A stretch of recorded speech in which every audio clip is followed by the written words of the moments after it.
Here. Say hi. Hi to the camera. We're going to cook crispy pata. Hi. Say hi. Hi. Good one. Hello guys! So today magluluto tayo ng paborito nating crispy pata. Okay, ito yung mga ingredients na gagamitin natin. Maglalagay tayo ng turmeric powder, water, onion, garlic, and 2 pork cubes. Suka, salt, cinnamon, ground black pepper, and i-slow cook natin yan for 3 hours. After 3 hours, i-rest natin ng mga 6 hours and then ilalagay natin sa fridge. Okay, kinabukasan, ipiprito natin. Doon siya magiging crispy pata. Okay, yun kasi yung sekreto para maging crispy yung balat. And then, mas masarap siyang kainin. Okay, but before that, mag-story time muna tayo. Okay, ang kwento ng mag-ama at ng kalabaw. May isang mag-ama na kagagaling lang sa pagsasaka at pag-uwi na sa kanilang bahay. May 4 silang dinadaanan na village tuwing uuwi sila.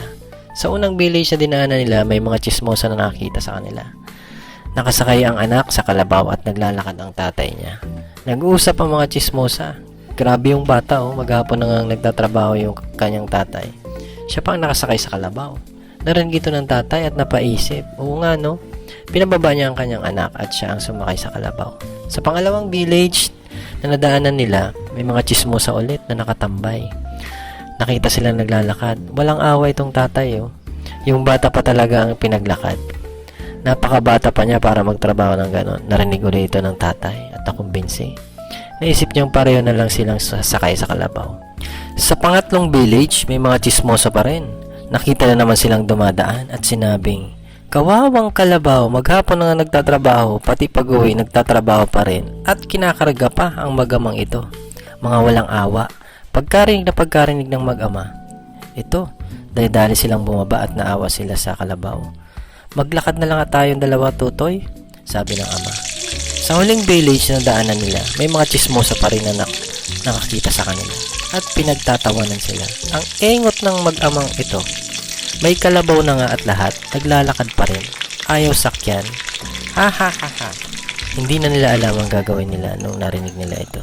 Pagdating ng mag-ama sa bahay nila, nagulat ang kanyang asawa. Dala-dala nila ang kalabaw. End of the story. Okay, anong lesson? Kahit anong gawin mo, meron at meron masasabi ang mga tao sa ginagawa mo. At the end of the day, hindi naman sila magsasuffer ng decision mo. Ikaw pa rin, tama? So, mas maganda na do whatever you want kasi ikaw lang naman ang nakakalam ng gusto mong takin sa buhay. Hayaan mo silang pagtawanan ka basta tuloy-tuloy ka lang sa pangarap mo. Matutupad din yan sa tamang oras at sa gabay ni Lord.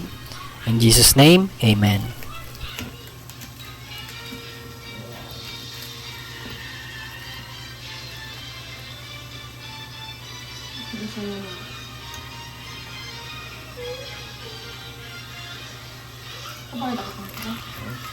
Ano tapos na? Tama na? Isa pa.